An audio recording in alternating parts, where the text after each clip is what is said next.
আল্লাহ শয়তানের ওয়াসওয়াসায় পড়ে করছি গো, আপনি মাফ করে দেন।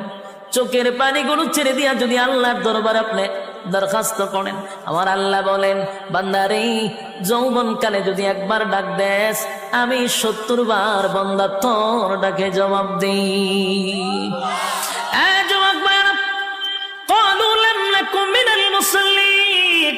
যারা দুনিয়ার জমিনে মুসল্লি ছিল না তারাই তো জাহান্নামী, এক নম্বরে জাহান্নামে যাওয়ার কারণ।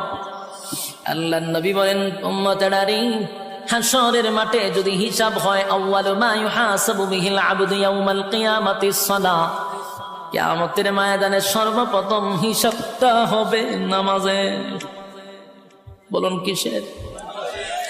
1 নম্বর হিসাব হবে নামাজ।